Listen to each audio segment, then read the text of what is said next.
ክርስቲያን ለምን በፈተናና በመከራ ውስጥ ያልፋል? መከራና ፈተና ለምን በክርስቲያን ላይ ይደርሳል? በዚህ ምድር ላይ በስጋ መኖር ራሱ ከውድቀት ከአዳም ውድቀት ጀምሮ በአዳም ውድቀት የመጣብን መከራና ችግሮች አሉ በሕይወታችን። እያንዳንዱ ሰው በተለያየ መከራ ውስጥ ማለፍ አንዱ በምድር የመኖር የሕይወት እውነታ ነው። ክርስቲያን መታመን የለበትም። ክርስቲያን ፖዘቲቭ ቃል ከአፉ ሲያወጣ ሎው ኦፍ አትራክሽን ተጠቅሞ የተለያየ በክርስትና ውስጥ ሰርጎ ገብ አስተምህሮቶች አሉና እውነታው ግን ይሄ ላይሆን ይችላል።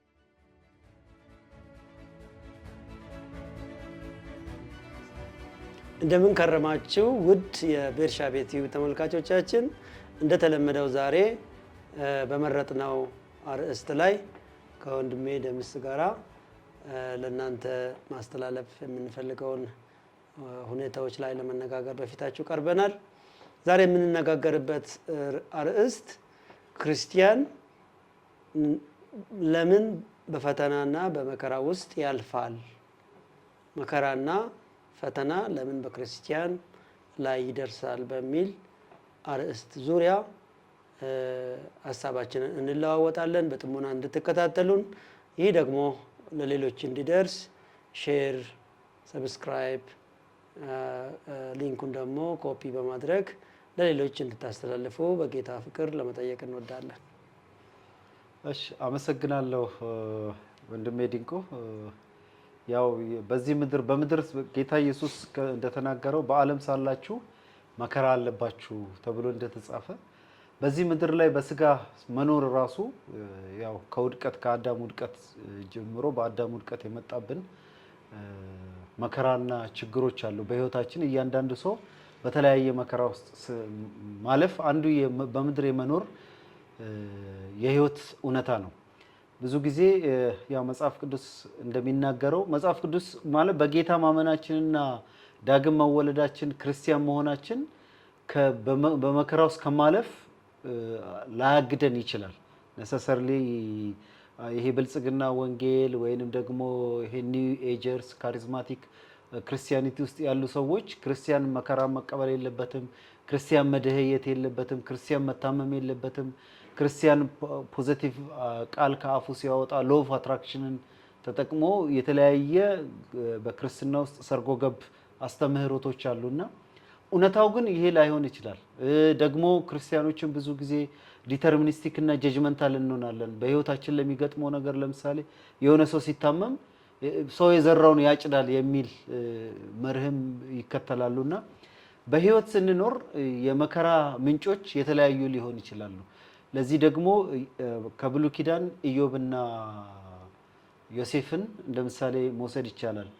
ኢዮብ በዘመኑ ከነበሩ ሰዎች ሁሉ ጻድቅ፣ አምላክ ራሱ በአማልክት ጉባኤ ላይ የተመካበት፣ ሰይጣን ዞሮ ዞሮ ሲመጣ ወደዛ ጉባኤ በሚመጣበት ጊዜ ባሪያዬን ኢዮብን አየሁ ወይ ብሎ ያለ እንከን ይኖር የነበረ ሰው፣ ያለ ምንም ነውር የሌለበት ሰው፣ ኢቭን ልጆቹ በአኑዋል የጌት ቱጌዘር ድግስ በደገሱ ጊዜ ልጆቼ ምናልባት በድለው ሊሆን ይችላል ብሎ ከድግሱ በኋላ በጠጡበት ጊዜ ወይንም ደግሞ በምግቡ በምናምን አምላክን በድለው ሊሆን ይችላል ብሎ የኃጢአት መስዋዕት የሚያቀርብ፣ ከዓይኔ ጋር ቃል ኪዳን ገባው የማይሆን ነገር እንዳላይ የሚል ሰው ከጽድቁና በራሱ ከመተማመኑ የተነሳ በሕይወቴ የሚኮንነኝ በሕይወቴ የምጠየቅበት የምጸጸትበት አንዳች አሉታዊ ነገር የለም ብሎ አምላክ ራሱ መጥቶ የሞግተኝ የማለት ደረጃ ላይ የነበረ፣ በእርግጥም ጻድቅ ልካም በአማልክት ጉባኤ አምላክ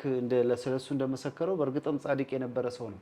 ግን ኢዮብ ላይ የደረሰው ነገር ዛሬ ፎር ግራንት እንወስዷለን ሊትሬቸሩን ስናነብ ባይብልን ስናነብ እንጂ ኢዮብ በዛ መከራ ውስጥ ሲያልፍ በእርግጥ ሰፈር እያደረገ ነው። በእርግጥ ያ መከራው ከባድ ነበረ።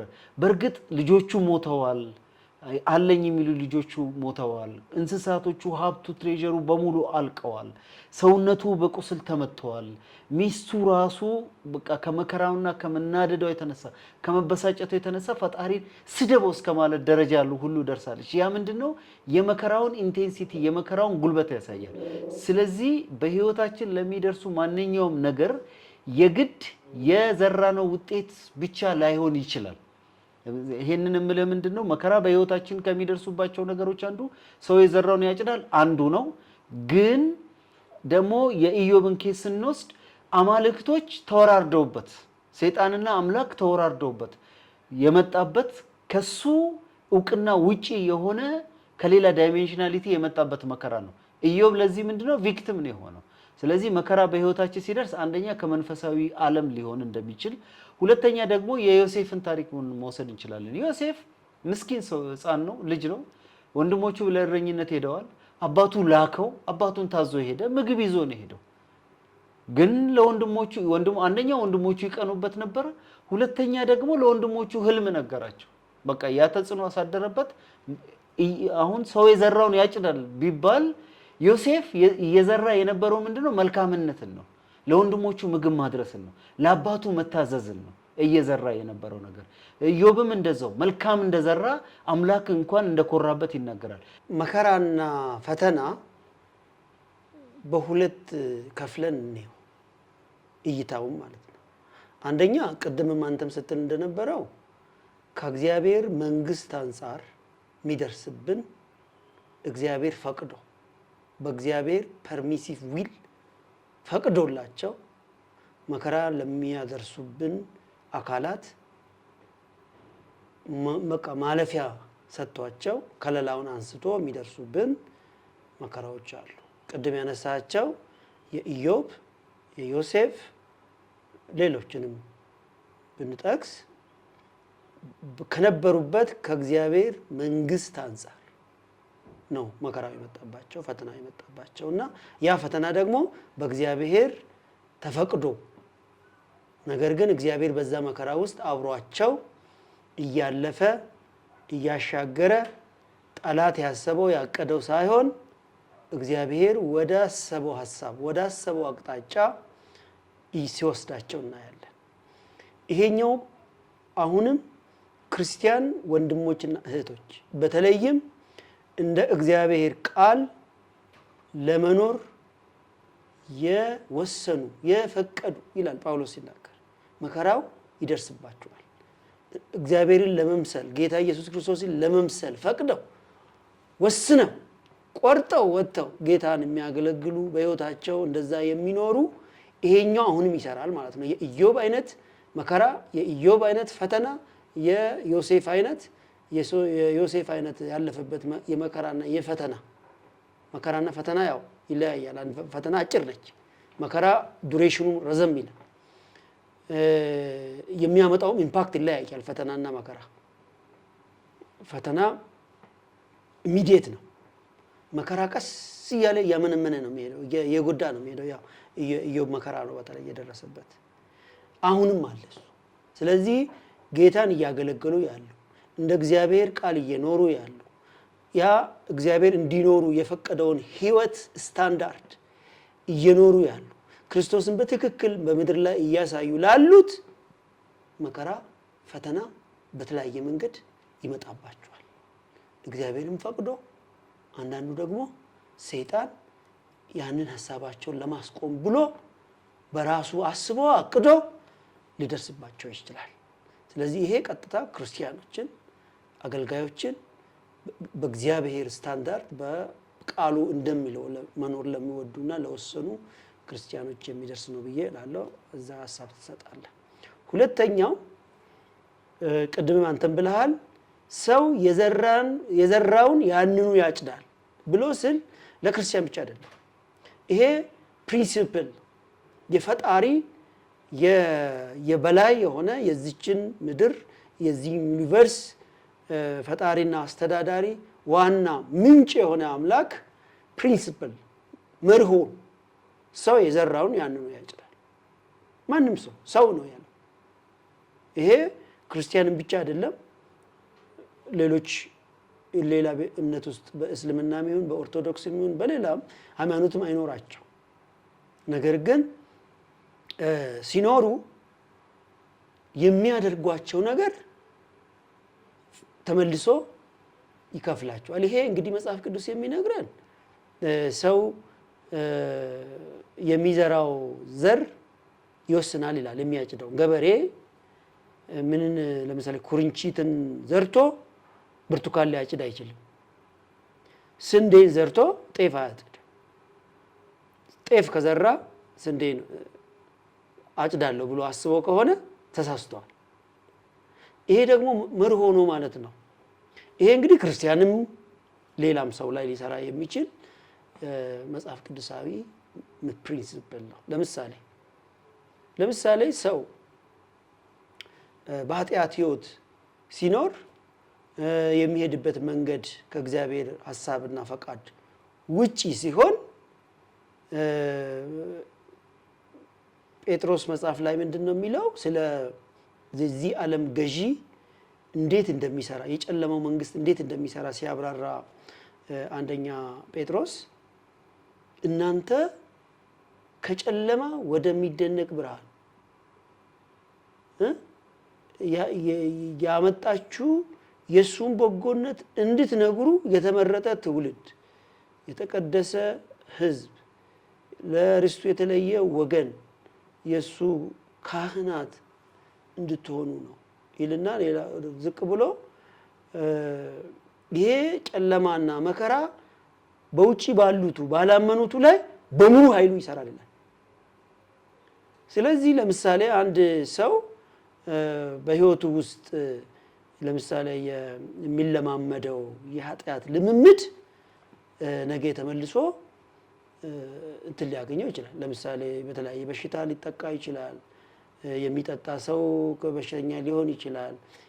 የሚሄድበት መንገድ እሱ የመረጠው መንገድ ማለት ነው። እግዚአብሔር ዓለም አላለም ሰውየው የሄደበት መንገድ ሰውየው ላይ የሚያመጣው መከራ የሚያመጣው ፈተና ይኖራል ማለት ነው። መንገዱ ሰውየው እኮ የሚኖር ዝም ብሎ ኖርማል እየኖረ ነው። እግዚአብሔርን ባልወደዱበት ይላል የገላትያ መጽሐፍ ለማይረባ አእምሮ አሳልፎ ሰጣቸው ይላል። እሱ መጽሐፍ እኔ እንዴት እንደገባኝ ታውቃለህ? እግዚአብሔርን እየተከተለ ያለ ሰው፣ ጌታን የሚወድ ሰው፣ በጌታ የዳነ ሰው ጌታን መከተል አቁሞ በራሱ ፍላጎት ወደ ሌላ ዞር ስልና የጌታን ስም የሚያጎድፍ ነገር መስራት ሲጀምር እግዚአብሔር ይተወዋል ነው። ለማይረባ አእምሮ አሳልፎ ሰጠ ማለት እሱ ከለላውን ጥበቃውን ሲያነሳ እግዚአብሔር አዝኖ ዞር ስል ሰይጣን 7 እጥፍ ሆኖ አይደል የሚለው ብዙ ሆኖ ኃይለኞችን ነው የሚለውና ወደዛ ሰው ይመጡና ያንን ሰው ከበፊት ይልቅ መከራ ውስጥ ጭንቀት ውስጥ ፈተና ውስጥ ይከቱታል። ያ ፕሪንሲፕሉ ነው ማለት ነው። የዘራውን ነው ሰውየው እያጨደ ያለው እንጂ መጽሐፍ ቅዱሳችን የሚነግረን እግዚአብሔር ማንንም በክፉ አይፈትንም ይላል። እግዚአብሔር አምላክ ማንንም በክፉ አይፈትንም ማለት የሚያደርገው ነገር በሙሉ በእነዚህ በሁለቱ ምክንያት ነው በአንተ ላይ የሚሆነው። ወይ በእግዚአብሔር መንግስት ውስጥ እየኖርክ እንደ ኢዮብ እግዚአብሔር ደስ ብሎት በአንተ ተመክቶ ያው ሰይጣን አይደለ እንግዲህ አንተ እኮ እንዲህ ስላረክ ነው ሲለው ነው ተወራረደ ነው የሚለው። ዮሴፍን ደግሞ ስንወስድ ህልሙን ያሳየው ራሱ እግዚአብሔር ነው ያሳየው ህልም ደግሞ ትክክል ነው። ምክንያቱም እግዚአብሔር ነው ያሳየው የሚሆን ህልም ነው። ልጁ ደግሞ ልጅ ነው። በልቡ መያዝ መደበቅ አልቻለም። ለወንድሞቹም ለእናቱም ለአባቱም ተናገረ። ሲናገር አባቱ በተለይ አይደል ያለው እኔና እናትም ልንሰግድልህ ነው እንዴ ወደሚልና ፍቺው አደገኛው ነው። ወንድሞቹ የታናሽ የሆነ ብላቴና ሊሰግዱለት ነው። እነሱ ደግሞ እንግዲህ የያዕቆብ የእስራኤል ልጆች በእግዚአብሔር የተጠሩ የተለዩ ወገን ናቸው አይደለ? ስለዚህ መንፈሳዊ ነገር በደንብ ነው የሚገባቸውና ይሄማ እግዚአብሔር ፈቅዷል ማለት ነው ምን እንድንሰግድ ብሎ በስጋት እሱ ላይ መከራ ለማድረስ ሲያስቡና እግዚአብሔርም ደግሞ ያንን ሲፈቅድ ምክንያቱም ዮሴፍ ግብጽ ሀገር ሄዶ ጠቅላይ ሚኒስትር ሆኖ መከራ ተከስቶ እነሱ ለምግብ ብሎ ሄደው እንደሚሰግዱ ነው እግዚአብሔር ያቀነባበረውና ዮሴፍን በዛ መንገድ ሲያሳልፍ ፈቅዶላቸዋል ማለት ነው። ሲደበድቡት ጉድጓድ ሲከቱት ከጉድጓድ አውጥቶ ለነጋዴዎቹ ሲሸጡ ጲጢፋራ ቤት ሲገባ የጲጢፋራ ሚስት ፈተና ስትሆንበት ከዛም ተከሶ እስር ቤት ሲገባ እስር ቤት ሆኖ ህልም ማየት ሲጀምር ህልሙ ደግሞ እየፈታ ዝናው ደግሞ ወጥቶ እስከ አገሪቷ መሪና ገዢ ድረስ ደርሶ ወጥቶ እንግዲህ ያን ሁሉ ሲሆን እግዚአብሔር ፈቅዷል። ስለዚህ ይሄ መከራ የተፈቀደ የሆነ ነው። የተፈተነው የሆነበትም እግዚአብሔር በውስጡ ስላስቀመጠው መልካምና እግዚአብሔር ለራሱ የመረጠው የለየው ወገን ስለሆነ ነው። ሌሎችን ደግሞ መውሰድ እንችላለን። አሁን በአዲስ ኪዳን መከራ የደረሰባቸው ሰዎች አሉ። ኢየሱስ ራሱ በሁለት ለይቶ ነው። ለምሳሌ ነው ሁለት ምሳሌ ብቻ ልውሰድልህ። አንደኛዋ የአልዓዛርን ሞት እና የአይነ ስውር ሆኖ ተወልዶ መንገድ ላይ ስለምን የነበረ ሰው ያነሳል ጌታ ኢየሱስ ክርስቶስ እና እንደውም ደቀ መዛሙርቱ ማን ኃጢአት ሰርቶ ነው ዕውር ሆኖ እንደ የተወለደው ብለዋል። ያም ደግሞ የአልዓዛርን ሞት ለምን እንትን የሚወድ ሰው ነው ብለዋል።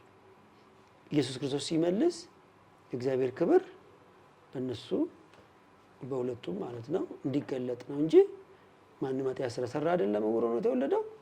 ያኛውም ደግሞ አልሞተም። እንግዲህ 4 ቀን እንትን ያለ ሰው አልሞተም ስል እንሰማለን።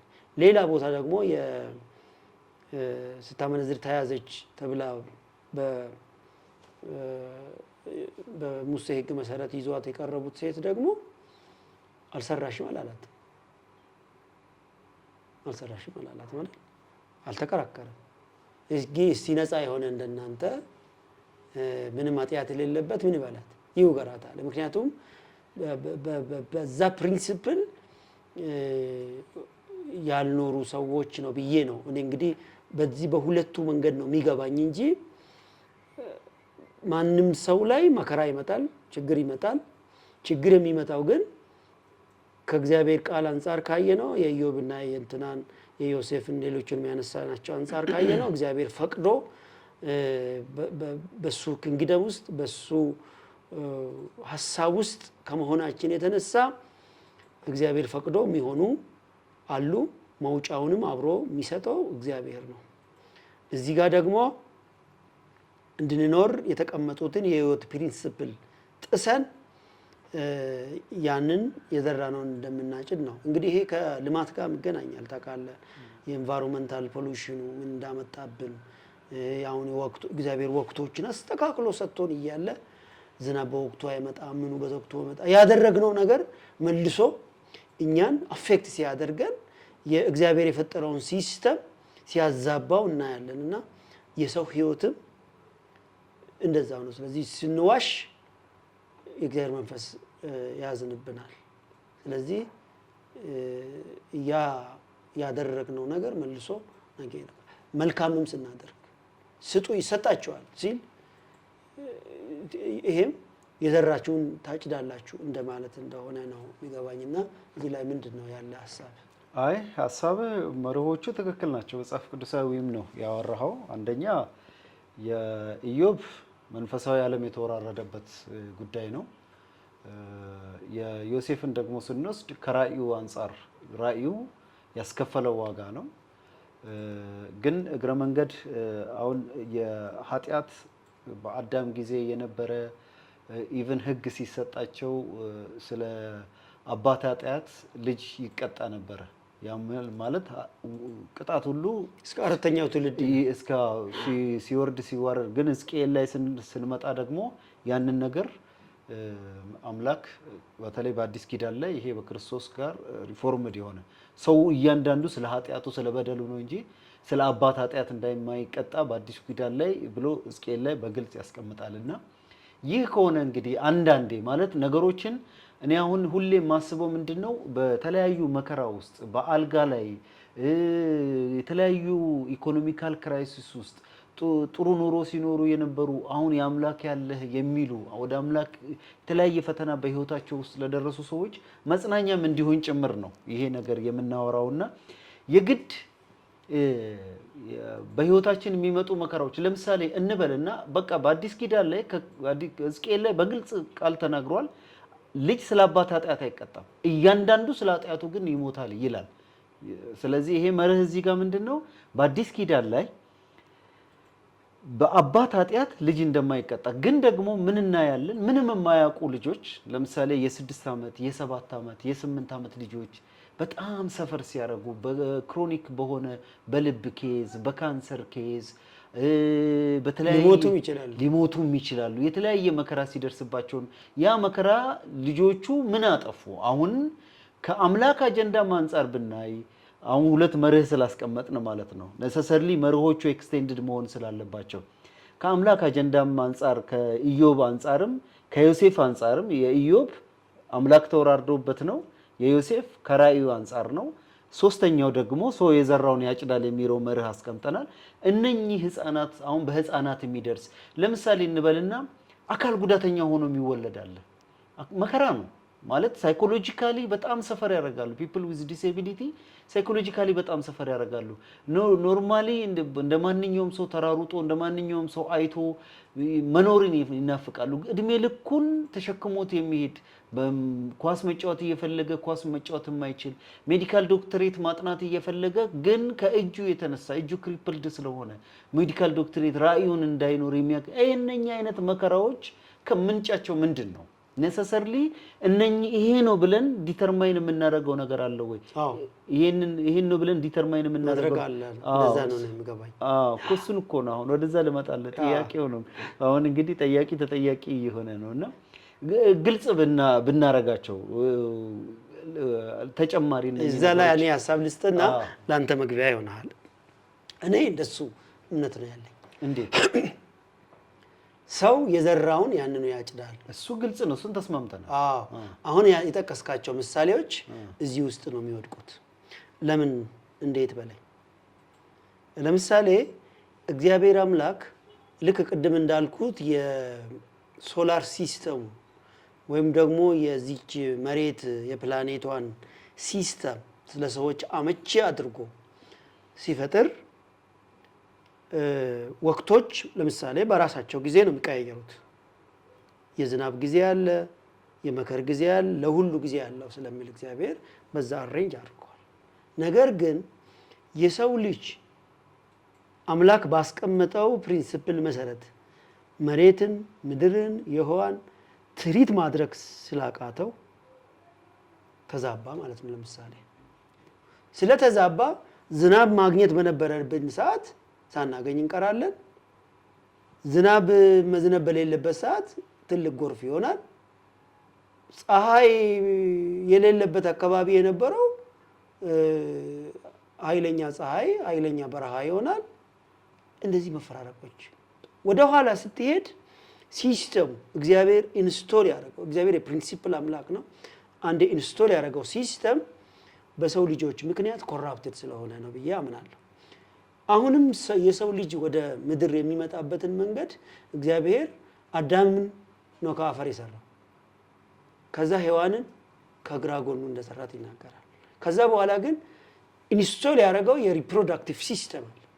ሰዎች ወደ ምድር የሚመጡበት ሲስተም እግዚአብሔር አድርጓል። ሁለተኛ ደግሞ ኤጅ ራሱ አስቀምጠዋል። አንተ ሳይኮሎጂ በደንብ ትረዳለህ። ወጣት የሚወለዱ ልጆች ከሀያላን እጅ እንዳሉ ፍላጻ ናቸው አይደል? በጣም እንትን ናቸው። እድሜ ራሱ መቼ ልጆች መወለድ እንዳለባቸው ይሄን ሪፕሮዳክቲቭ ሲስተም ደግሞ አፌክት የሚያደርጉ ነገሮች ሲስተም በፋሚሊ ፕላኒንግ በምን ምናምን በእድሜ በኑሮ ምክንያት ሲስተሙ ኮራፕትድ ሆኗል፣ ዲስቶርትድ ሆኗል ብዬ አምናለሁ። ከዛ የተነሳ ለምሳሌ እንግዲህ ሜዲካል ሰዎች ሳይኮሎጂስቶች ከኔ በላይ በደንብ ይረዳሉ። አንድ ልጅ አይዘር በመለኮታዊ ኢንፍሉዌንስ አካል ጉዳተኛ ሆኖ ዲዛይን ሊደረግ ይችላል። እሱን አምናለሁ። ምክንያቱም እንደዛ አይነት ሰዎች ስለገጠሙኝ ማለት ነው። ሌላው ግን ባይ ዲፎልት በሆነ ችግር ምክንያት አካሉ ጎሎ ሊፈጠር ይችላል። በሲስተም ኮራፕትድ ስለሆነ ለምሳሌ አሁን ብዙ ነገሮች እንግዲህ እኔ የኦቲዝም ሊሆን ይችላል፣ ዳውን ሲንድሮም እንዴት እንደሚከሰት አንተ ታውቃለህ። ይሄ የፒልስ የምንወስደው መድኃኒት አሁን ደግሞ ይሄ በቃ ሰው አሉ ቆይ ልጨርስ ሀሳብን አላስቆም። አይ ቆይ ሀሳብን እንድትቆይ አንተ ትሰጣለህ ስጨርስ ሀሳቤን። እኔ ምንድነው የኔ እምነት በእግዚአብሔር ላይ ያለኝ እምነት በጣም የምተማመንበት እምነት ነው። ባይዘው እግዚአብሔር አምላክ የሰጠንን ነገር እሱ በሰጠን ማኑዋል መሰረት እሱ ኢንስቶል ባደረገው በሰጠን ፕሪንሲፕል ባለመሄዳችን ምክንያት የማይሆን ነገር ሀፕን ሊያደርግ ይችላል። ልክ እንዳልከው ፒልሶችን በመጠቀም በአመጋገብ እሺ፣ እንደዛ ከሆነ መቀጣት ያለበት ልጁ ነው? መከራው መድረስ ያለበት በልጁ ነው ወይስ ሰው የዘራውን ያጭዳል? ራሱ ማጨድ በራሱ ሰውነት በራሱ ስጋ ላይ ወላጁ ማጨድ ሲገባ ያው አሁን እኮ እሱ ጋር ነው በራሱ ላይ። ምክንያቱም ቅድም መጽሐፍ አሁን ሕዝቅኤል ላይ የተቀመጠው መጽሐፍ ደንብ ስናነበው ስለ አባት ኃጢአት ልጅ አይቀጣም። በአዲስ ኪዳን ክርስቶስ ኦልሬዲ ዋጋ ከፍሎልናል። ስለዚህ ስለ አባት ኃጢአት ልጅ የማይቀጣ ከሆነ ስለ ሲስተም ነው ያወራው። አዎ ለዛ ነው ጨርስ ያልኩ ያላስጨርስከኝ። ስለ ልጆች ምን አጠፋ ልጁ? ለምን ልጁ ይቀጣል? ቆይ አንዴ ለምን ልጁ ይቀጣል? እንደሱ አይደለም። እሺ አሁን there are ኤክሰፕሽኖች እኮ አሉ። አሁን ሁሉ ነገር አሁን ሰው የዘራውን ያጭዳል በሚለው ይሆናል እያልኩ አይደለም። ነገር ግን ሲስተሙ ሰው የሚመጣበት ሪፕሮዳክቲቭ ሲስተሙ በተለያዩ ሰው ሰራሽ ነገሮች ከአመጋገብ፣ ከመድኃኒት፣ ከውሎ ከምናደርገው እውቀት ነው ብለን ካስገባ ነው። ለምሳሌ አንተ ራስህ ባለፈው ስትነግረኝ ነበር። ለምሳሌ ዳውን ሲንድሮም ሆኖ የሚወለዱ አይደል በእድሜ እሱ አንዱ ፋክተር ነው። yes ምን ልፈልግ ነው ይሄ አለ ነው አንደኛ።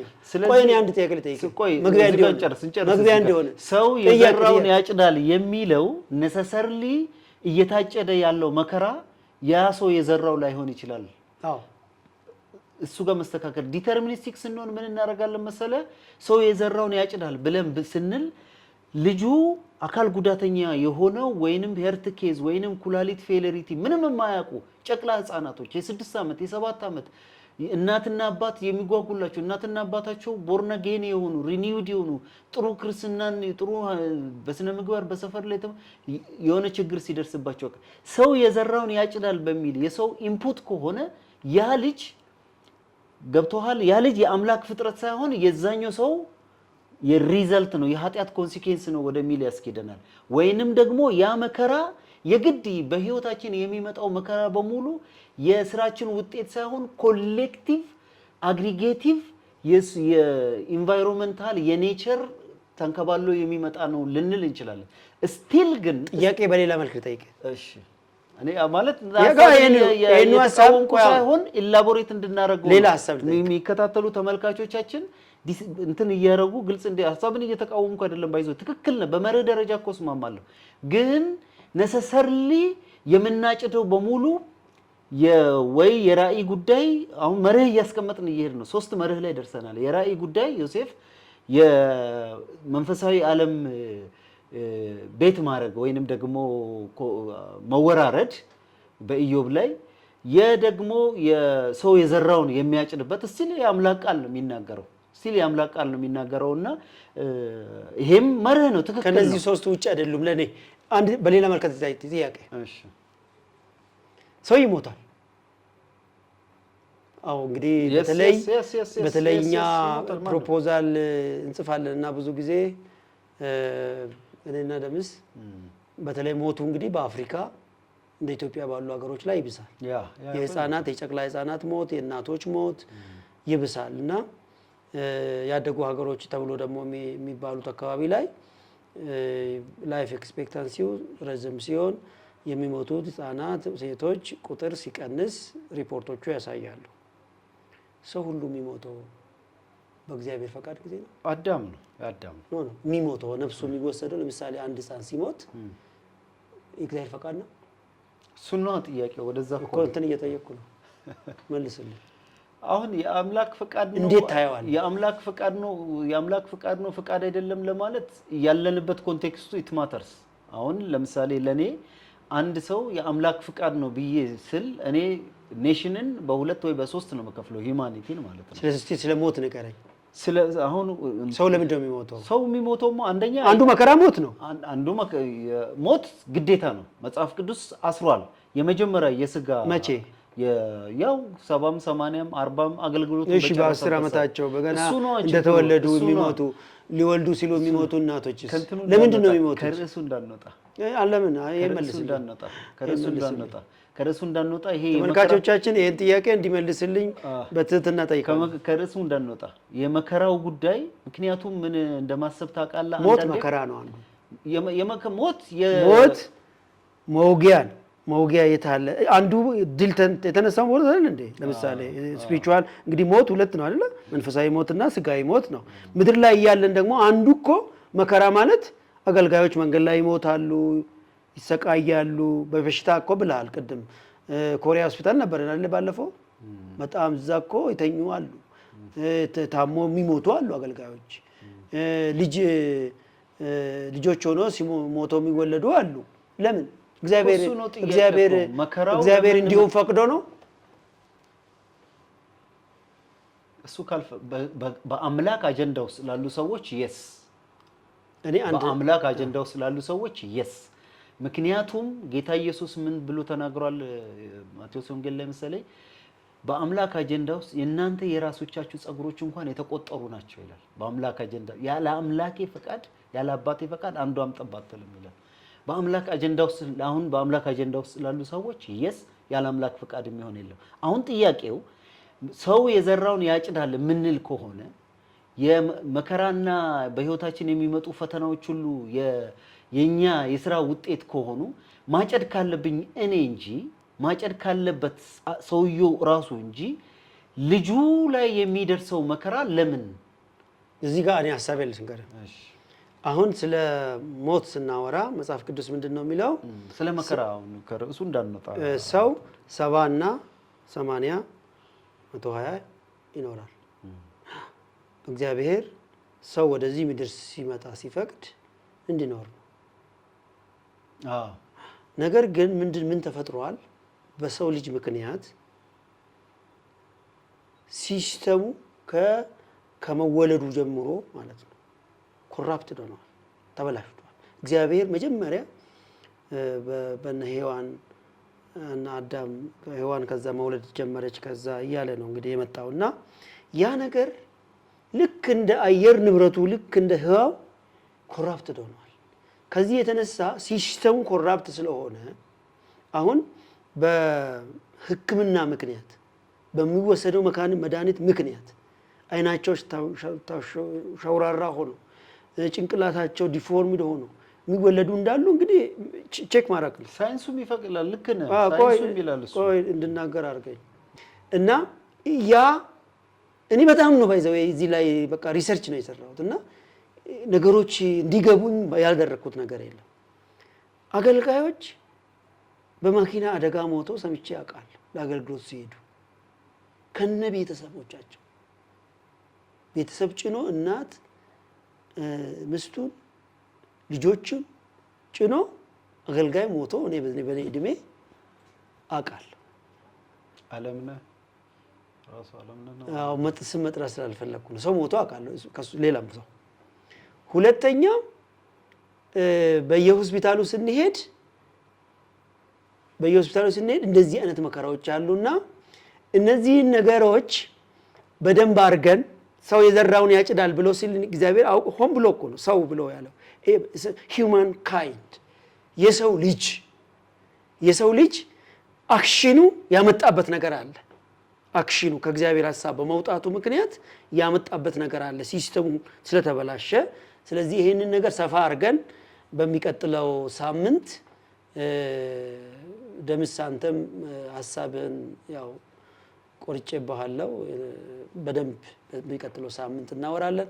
ጉድ ተመልካቾቻችን እንግዲህ ይሄ በጣም አከራካሪ፣ በጣም ብዙ ማንበብ፣ ብዙ ማጥናት፣ መጸለይ የእግዚአብሔር መንፈስ ደግሞ በውስጣችሁ እንዲገልጥላችሁ የሚያስፈልግ እግዚአብሔርን እውነተኛ ዓላማ መረዳት ስለሚያስፈልግ ነው። የዛሬውን በዚሁ ላይ እንቋጫለን። እናንተም ያላችሁን ጥያቄ በዚህ ዩቲዩብ ስር ባለው ኮሜንት ላይ እንድትጽፉልን በስልክም ደውላችሁ እንድታገኙን በጌታ ፍቅር ለመጠየቅ እንወዳለን። እናመሰግናለን።